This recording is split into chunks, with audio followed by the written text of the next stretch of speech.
తాకట్టులో ఉన్న బంగారాన్ని విడిపించి ఆ రోజున్న మార్కెట్ ధర కట్టి మిగిలిన డబ్బును మీకు అందిస్తుంది కొమ్మూరి గోల్డ్.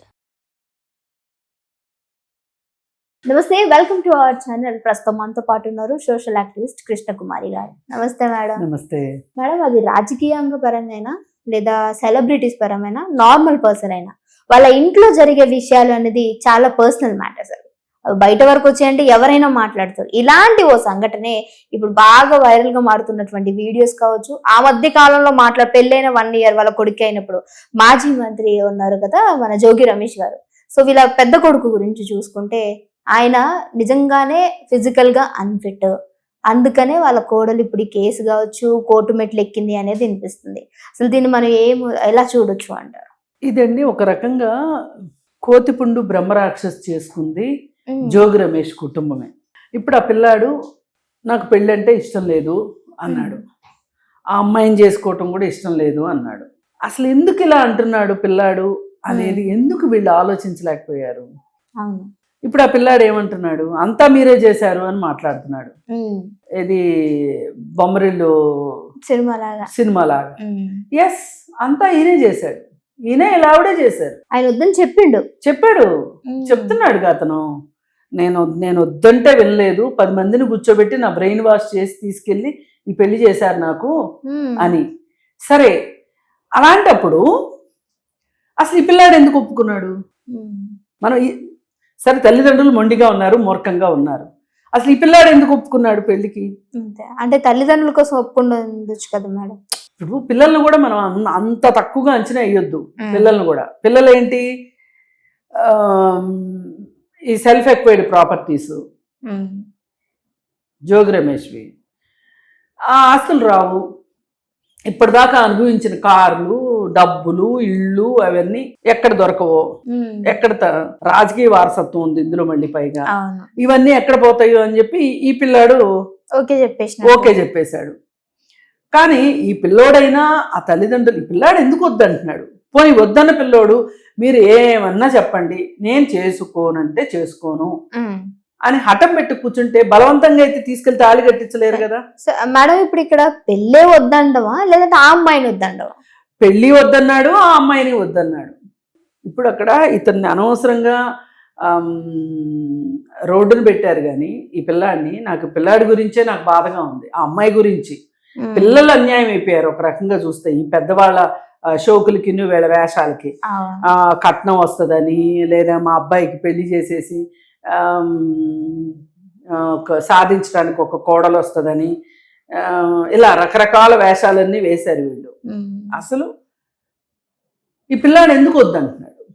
అతనికి ఏమన్నా సైకలాజికల్గా కొంతమందికి ఏంటంటే ఏవో కొన్ని కారణాల చేత పెళ్ళంటే విముఖత ఉంటుంది. అలాగే ఆడవాళ్ళతో ఉండాలనిపించదు, స్వలింగ సంపర్కులు అయి ఉంటారు, ఉండొచ్చు. ఎంతమంది లేరు దేశంలో అట్లా?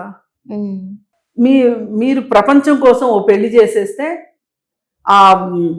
వాళ్ళు బాగుంటారా వాళ్ళ కర్మానికి వాళ్ళని వదిలేసేసి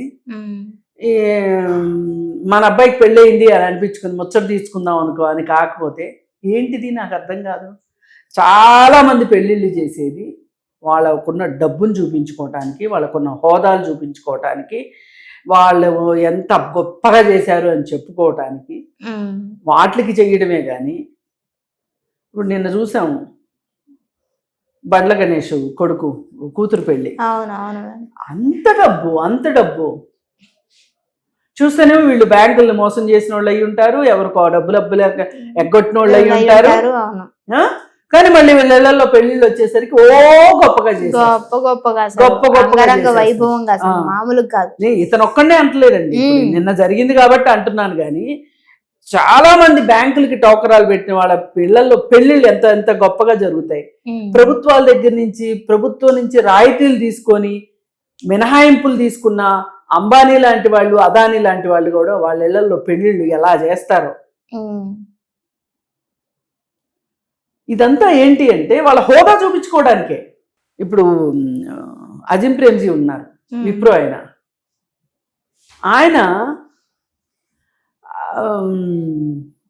వాళ్ళ అబ్బాయి పెళ్ళికి ప్లేట్స్ ఎంత చీప్గా దొరుకుతాయి, ఈ టిష్యూస్ ఎంత చీప్గా దొరుకుతాయి అని ఆలోచించి జాగ్రత్తగా మినిమైజ్లో పెళ్లి చేశారంట. Super super. ఆయన డ్రైవర్ చెప్తున్నాడంట, సార్ మీ కారు ట్రబుల్ ఇస్తుంది సార్, నాకు వల్ల కావట్లేదు అని అంటే, అప్పుడు ఆయన కొత్త కారు తీసుకోవటం కాకుండా వాళ్ళ మేనేజర్ ఎవరో బెంచ్ కార్ అమ్మేస్తుంటే సెకండ్ హ్యాండ్ కారు తీసుకున్నారంట. రతన్ టాటా గారు చిన్న కారు టాటా ఇండిగో, ఆ కారులో తిరిగేవాడు ఆయన. ఒకసారి మన సబ్జెక్ట్ ఎటో వెళ్తుంది కానీ నేను సింప్లిసిటీ కోసం చెప్తున్నా ఇవన్నీ.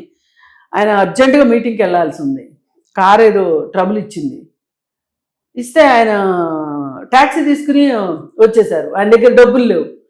డబ్బులు లేకపోతే జేబులోంచి విజిటింగ్ కార్డు తీసి కార్డు ఇచ్చేసేసి ఆయన పైకి వెళ్ళిపోతే, మీరు ఇది ఉంటుంది కదా స్టార్టింగ్లో రిసెప్షన్లో నా పేరు చెప్పండి, వాళ్ళు డబ్బులు ఇచ్చేస్తారు అని. అయితే ఏంటి ఈయన డబ్బులు ఎగ్గొట్టే రకంలో ఉన్నాడే అనుకుంటా, సరే ఎందుకైనా మంచిది కార్డు ఇచ్చాడు కదా అని వెళ్తే, అసలు ఎవరు నువ్వు ఏంటి అంటే, సార్ని ఇప్పుడే కారులో దింపాను అంటే, ఆయన ఎవరు అనుకుంటున్నావు, టాటా గారు అనేసరికి నాకు డబ్బులు వద్దండి అన్నాడంట. అంత గొప్ప నా కారు ఎక్కాడు, నాకు అదే చాలు. కానీ అతనికి డబ్బులు ఇవ్వకోకుండా ఆయన టాటా గారు. ఇదంతా ఎందుకు చెప్తా అంటే, మనం ఎంత సింపుల్గా బతికితే మన జీవితాలు అంతా ప్రశాంతంగా ఉంటాయి. ఈ ఘనంగా పెళ్లిళ్ళు చేసి, ఇప్పుడు జోగి రమేష్ కొడుకు పెళ్లి రిసెప్షన్ నానా హడావుడిగా చేశారు. వాళ్ళ అమ్మాయి పెళ్లి కూడా అంగరంగ వైభవంగా చేశారు. ఆ పెళ్లిళ్ళు, ఆ గిఫ్ట్లు, ఆ పట్టు చీరలు, నగలు, భోజనాలు, వీళ్ళు వేసుకునే సూట్లు అన్నీ, అసలు ఆ డెకరేషన్స్ ఇంత చేసి ఆ పిల్లల జీవితాలు నాశనం చేశారు. ఇవాళ పాపం ఇంత మీడియాలో వస్తుంది కదా, ఆ పిల్లాడు ఎంత బాధపడతాడు చెప్పండి. అరే పాప, ఆ అమ్మాయి జీవితం ఏం కావాలా ఇప్పుడు. అందుకే వాళ్ళు ఏం అడుగుతున్నారంటే, ఒక వీడియో బయటకు వచ్చింది, ఎంతమందిలో పెళ్లి చేశామో అంతమందిలో మీరు మా అమ్మాయితో కాపురం చేయలేదు మీ అబ్బాయి అని మీరు చెప్పాలి అని చెప్పి అడుగుతుంది ఒక ఆమె. అంతే కదా మేడం, మళ్ళీ ఆమెకి లైఫ్, అమ్మాయికి పెళ్లి కావాలి కదా, అసలు ఆ అమ్మాయి జీవితం నాశనం చేయటం ఏంటి? మళ్ళీ ఎన్ని చాలన్నట్టు ఇంతోటి పెళ్లికి ఈ అందానికి తోడు బంగారం పెట్టలేదు, కార్లు కావాలి, 2 కోట్ల డబ్బులు కావాలి. జోగి రమేష్ భార్య ఏంటి వైపరీత్యం, అసలు ఇంత విపరీతమా? అసలు ఆ పిల్ల సుఖంగా ఉందా లేదా, సంతోషంగా ఉందా లేదా అడగడం మానేశారు. అది వదిలేసి, వాళ్ళకి తెలియకుండా ఏం లేదు, అంతా వదిలేసేసి అమ్మాయిని అవి తీసుకురా ఇవి తీసుకురా. ఎంత దుర్మార్గం అసలు. ఏదేమైనా ఈ కేసు ఏమవుతుంది అనే దానికి నాకు ఈ పిల్లలిద్దరి విషయం చాలా బాధగా ఉంది. పిల్లల మనోభావాల్ని గౌరవించని కాడికి తల్లిదండ్రులే కాదు నా దృష్టిలో, వాళ్ళు ఇప్పుడు తప్పులు చేస్తారు, ఒక సెలక్షన్ చేసుకున్నారు, ఒక పొరపాటు జరిగింది. అయితే ఏమవుతుంది, ఇప్పుడు మీరు కుదిర్చిన సంబంధాల్లో పొరపాట్లు జరగట్లేదా? ఎన్ని డివోర్స్లు అవ్వట్లేదు?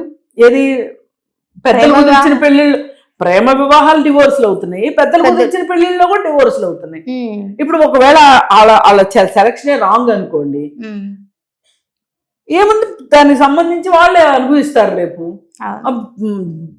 తట్టుకోలేమో అనుకుంటే బయటకు వచ్చేస్తారు. అందుకే ఇలాంటి సందర్భంలో LGBTQ అనే సినిమా ఒకటి వచ్చింది ఈ మధ్య, ఈ టాపిక్ రిలేటెడ్ కాబట్టి చెప్తున్నా. ఆ సినిమాలో ఒక తండ్రి తన కొడుక్కి పెళ్లి చేయాలనుకుంటాడు.